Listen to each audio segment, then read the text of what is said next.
Let's welcome in our guest, Dan Geltrude, joining us. He's an accountant and professor at Montclair State University, and Seth Denson with us as well, business and market analyst. Gentlemen, welcome to the huddle. So we're talking about the dollar and some of these, these digital currencies.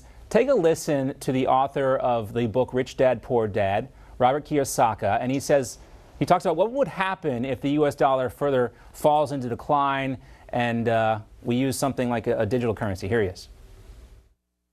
Biden just announced Executive Order 14067. The U.S. dollars can become crypto, and then they can track everything you do. Your privacy is gone, and we're screwed. And I don't know much about this executive order, but is this the route we're headed down, Seth? No. I personally don't think so. Now, does that mean that we don't have some level of national crypto digital currency? I mean, technically, John, if you think about it, when was the last time you paid cash for anything? We're already moving into somewhat of a digital world, and the Biden administration has put forth a lot of effort to make sure that's tracked at a high level. The specific executive order that was signed, that was over a year ago. That was March of 22. And it was the idea when this hype of cryptocurrency was he was effectively empowering the Federal Reserve and the Treasury Department to investigate, should we develop our own?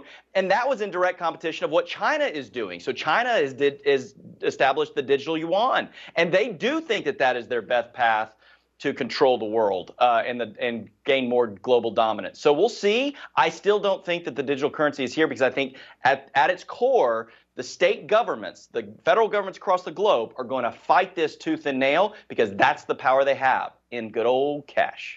Dan, how concerned are you about the health of the U.S. dollar right now? I am concerned, but not overly concerned, John. Listen, let's use a football analogy because this is a money huddle. Yes, thank you. The fact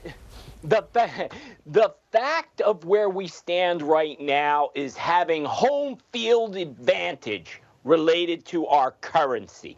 Now, just because you don't have home field advantage doesn't mean you lose the game, but you don't want to give up any advantage.